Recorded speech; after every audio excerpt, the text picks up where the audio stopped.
And joink. Okay, welcome back, everybody. Let's just make sure the mic situation is good. Cool. All right. So, yes, welcome to part 2 of this thing called The Room, Movie Mondays with Matt Plus, Matt Rasmussen, Matt Dressel. In case you're just joining us here, we're talking about The Room, which has been hailed as the best bad film of all time. And there will be a special screening of The Room this week. Before we get into the details of that, let's talk about some of the past screenings of The Room. So when did you start working on, showing this masterpiece to the public? I believe the first screening was in around 2015 or so, around that area. And at that time, it was before The Room really broke. It was still a big thing at the time, but it was before The Disaster Artist. It was before it had really gotten into the cultural zeitgeist in a really big way.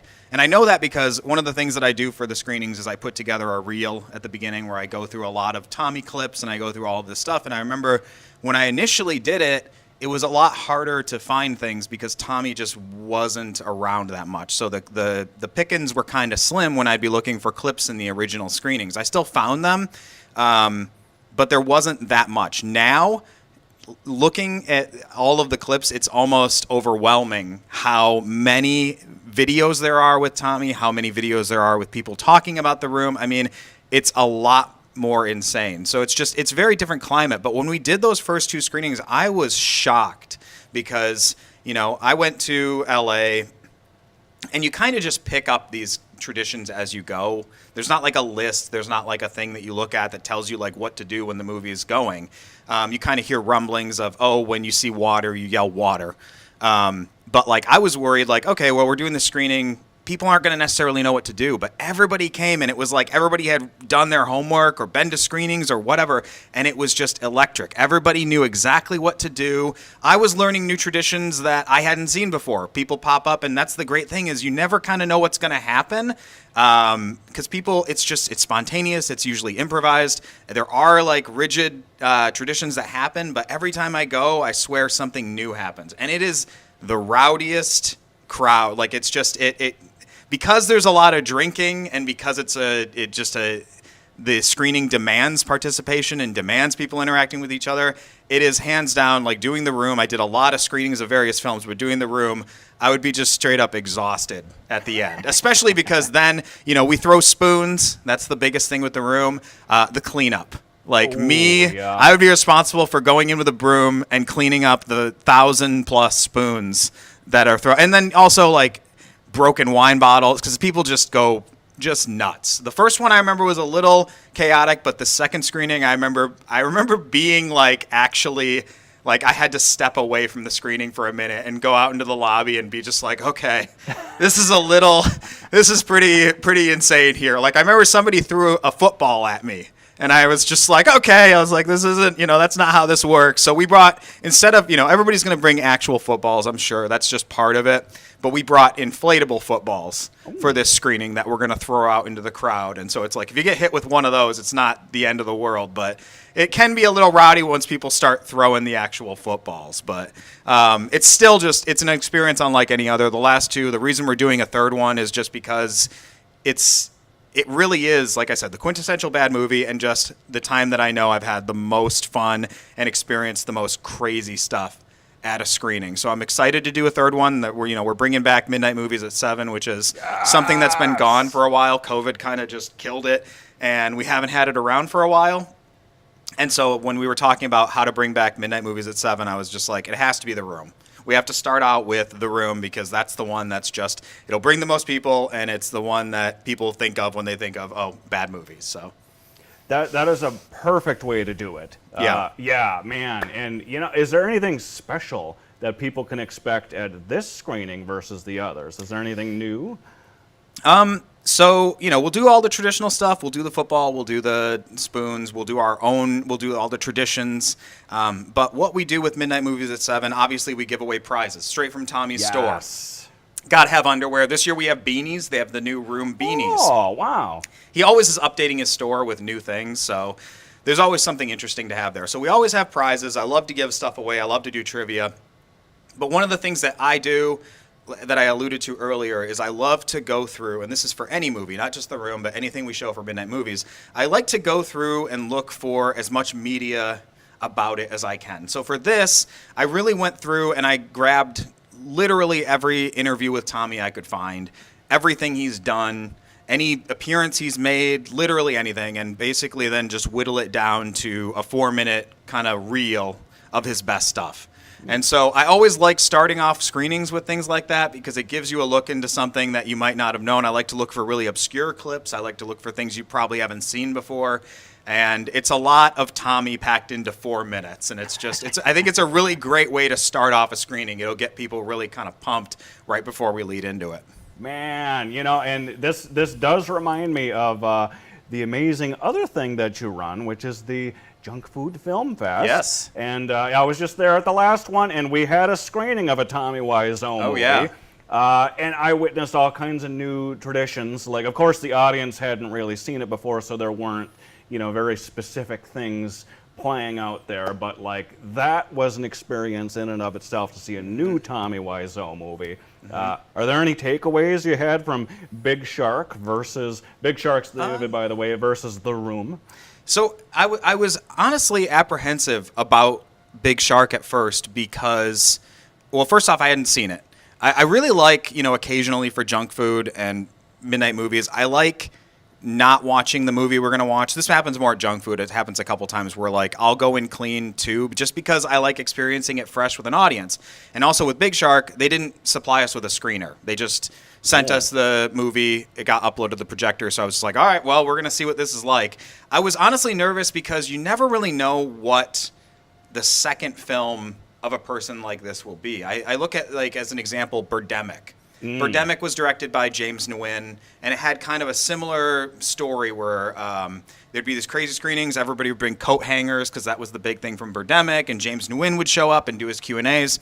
And he released Birdemic 2, and Birdemic 2 was really just Birdemic 1. It was a lot of the same thing. It was like a lot of the same characters, a lot of the same lines, and it was clearly him just trying to do exactly what he did the first time, and it felt rehashed. He was kind of remaking it with better production values. Exactly, yeah. And then same thing, led into Birdemic 3, and I think that's the reason 2 and 3 aren't really talked about as much, but Birdemic 1 is always going to be a classic. And so with this, Tommy hadn't really done a lot after The Room. He did a TV show called The Neighbors, which is borderline unwatchable. I've seen all the episodes, but it's like an absolute endurance test because it's not so bad it's good, it's just kind of bad. And it's incomprehensible, and Tommy is playing 2 different characters, but it's like neither of them is particularly interesting. It's a really weird show. And so I was worried that Big Shark would be more of the same and that it would be kind of boring, or it would be him just trying to cash in on his obvious success. And but it was so far from that. I thought it was fantastic. I thought it was a great experience. I thought it had so many new moments that are just going to, I think, be great classics. I can't wait to actually screen it again. But I think the greatest thing about it was, as you said, like, nobody had seen it. And yet, even though nobody had seen it, these, like, traditions and things started to pop up during the movie, and it was almost like everybody just kind of connected and understood the assignment. Everybody just kind of got it at once, like, okay, this is what we all do now. And it was just really magical. It was honestly the best thing I've seen happen at any of my screenings, because it was unlike anything I've seen before, where everybody, like I said, just kind of came together. And that's why I like doing this, is because, I think about, like, right now, I talked about the state of movie theaters. When you go to a movie now, you're sitting in these admittedly, relaxing, comfortable seats, but they're big and you're very spread out from the people that you're with. The great thing about the cinema and the great thing about our screenings is you're packed in tightly the way it used to be. And that way you really feed off of and feel the energy of the people around you. And it feels like a classic movie. Man, yeah, the togetherness. That's what it's all about. Man. And speaking of which, like, you got some big plans coming up for this year. For junk food. Is there anything you can tease ahead to? Oh, yeah. So, we've got our whole lineup for junk food picked out. We're kicking it off with Tammy and the T-Rex, which is another undeniable classic. That one's a weird one because we actually screened that one in 2019. but it was before it kind of caught on and before it got its big 4K release with its I gore remember version. that. Yeah. Yes. You had to Because- make your own like little cut of it. Yeah, because that was back when the only cut that existed was this PG-13 cut, and the only way you could get it was if you got the VHS copy. And the urban legend, I don't know if this is true, but the urban legend is that Denise Richards hates the movie so much that she actually was gathering up all the copies of it and destroying them so that nobody could get them. So when I found this VHS copy, it was the only one on there that I could find, and it was $200. Ooh. So it was quite an investment to get it, but even today I looked on and there's still only a few VHS and they're all in the hundreds because it's just so rare right now. And so when we did that initial screening, I digitized that copy, and then I found an old Italian dub that somebody that was out there with like the gore cut in. I'm not sure where it came from, but so I spliced that into the PG-13 cut, and so we got kind of a unique experience that way. And then of course the film like blew up. There was a whole 4K restoration. They released the gore cut, so we're going to show that. I think that'll be interesting. I've never actually watched this 4K gore cut. I've only watched my like Frankenstein cut. So I'm excited to kick off the festival with that. We've got, other great films that we're going to be showing. We've got, we always do a new cult classic, so we do something that we want to introduce people to. The last couple times it's been kind of a so bad it's good, but we're not just a so bad it's good festival. We like to also just show you cult classics and genre films and things that are also just really cool that you might have missed. So we're doing a movie called Smoking Causes Coughing, which is our new cult classic, which is like a French Power Rangers. And they're led by a rat, and there's a evil lizard king or something that's like trying to take over the world or destroy it. It's a very weird, bizarre movie, and it's just kind of hits exactly the kind of stuff that we do. And then, we've got... You're going to be there. You're going to be screening a movie for our partnership film. You're going to be there in more ways than one, actually. So we've got your film that you're showing for your partnership film, but then our good friend Keith Hopkins will be screening the second episode of Nerds Doing Good, featuring you. So that will be at our festival. So we're excited to show that. And then one more thing, I always love the endurance test. So we finish off the film festival every year with what we call the endurance test, and it's a movie that's so atrociously bad, it's an actual painful experience to watch. And last year was Roller Gator, and people got mad. Like the air was thick with people just hating this movie. I could just tell. It was an uncomfortable silence. And we had one person walk out. They flipped me off as they were leaving, joking, but like it was a bad one. So this year we're doing Bikini Hackers, which sounds interesting, but it's not. It's only 70 minutes, but it will feel like 3 hours. Oh, and wow. it's like 30% stock footage. No. So, so I like to end the festival with that. It's just kind of like usually our Saturday 8 o'clock showing is kind of what we consider our closer. It's our, spotlight film. And it's like, if you happen to stick around for the endurance test, great. It's not for everybody. Not everybody can stomach sitting there and watching something that's just aggressively bad. But yeah, we have a lot to look forward to. I love doing junk food. It's going to be a great year.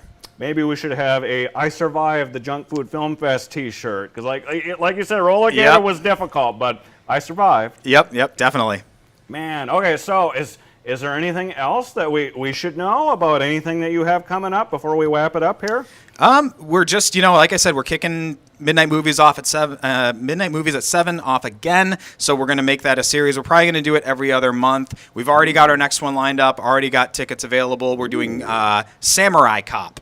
No way! Yeah. How did I miss this? Yeah, well, we haven't announced it yet. This is actually the announcement. Hey, So we're doing everybody. Samurai You're Cop. hearing it here first. Yep. So we're excited to do that one. Then that one's obviously a huge cult classic. And also, Samurai Cop 2 features Tommy Wiseau. So that's a little tie-in there. So we'll do a nice announcement for that at the room screening. But yeah, we're gonna keep doing these. Obviously, we have junk food in May 15th and 16th. But yeah, it'll be a good year for bad movies. Man, and if you'd like, I would love to have you come back again on this show to talk a little bit more about junk food and what you have coming up. And man, just there's so many good things coming up. Yeah, it'll be fun. And Tommy just brings everyone together. He does. So on that note, my friends, thank you for this endurance test, sticking around with us through this entire thing. Two Matts, like this is crazy. It's plus today. So yeah, thank you for tuning in. Please come out to the room tonight. Tickets are still, or not tonight, on Saturday. Tickets are still available, $10 at the cinema, 7 p.m. The jump start of midnight movies at 7 throughout the rest of the year here. And if you want the time of your life, please come out. We'll be there. And yeah, that'll be that. Right. Thanks, buddy. Yeah, thank you so much for coming, my friend. And until next time, my friends, stay spooky. Joink. And we will end stream, boink, stream off. Yay, done. Awesome. That was fun.